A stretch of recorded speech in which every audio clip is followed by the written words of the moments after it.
Email is a very powerful communication tool, but how can we use our Gmail better? One of the things we need to be able to do is let people know when we're available to respond to emails and when we're not. The tool for doing that can be found by going to the gear and then going to settings. From within settings, stay in the general tab and scroll down.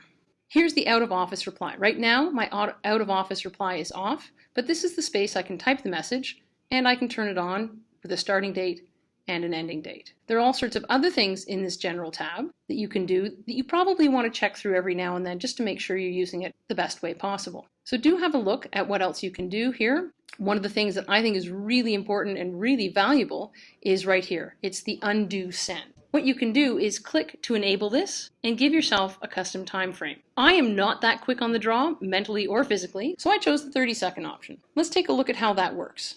So I'm going to go to Compose, and I'm just going to send an email to myself, and I'm going to click send. As it goes to send, I have this yellow bar, and there's the undo button. I can click undo, sending has been undone. There's the message again, so that I can work on it, maybe reword it, maybe make sure I've got the right student name in it, any other little tweaks I need to do. In the meantime, this message is in my drafts.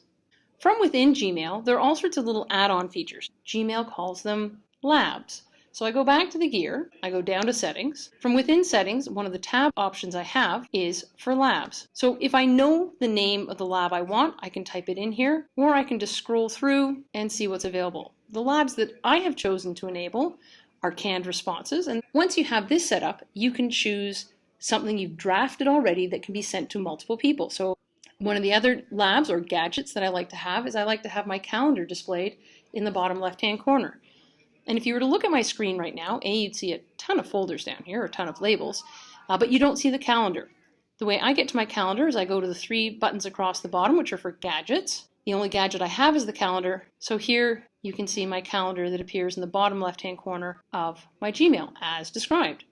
I like to have my chat options available on the right-hand side. You can see that over here. And I like in my browser to see how many emails I have not read yet so that I can monitor to see if new ones have come in. This information appears in the tab in my browser, which you cannot see right now. And one of the labs I'm going to install right now is Google Voice Player. So this would mean that the voicemail messages, emails we get would automatically play in Google. So I'm going to enable that. And then you can scroll down and see some of the other labs available. Once you've chosen a lab, you need to choose Save Changes, and it will reload your email.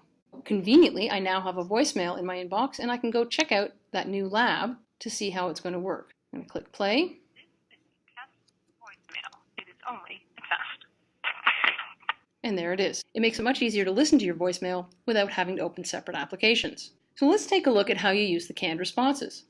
I'm going to go to Compose. So I'm going to put my cursor where I want the response to go down to More Options, Canned Responses. And here are a list of the canned responses I've created and things I can do with them. Delete, make a new one, or insert the one I've already got. And there you can see that the canned response gets put in. The only thing that is a little tricky is it actually will put in your signature a second time. So what I can do is go up and I can type in the student's name and type in the recipients, and now my email is good to go. I can click send, and because I have undo sent installed, if I realize I've typed the wrong student name, not associated right with the email address, I can click undo.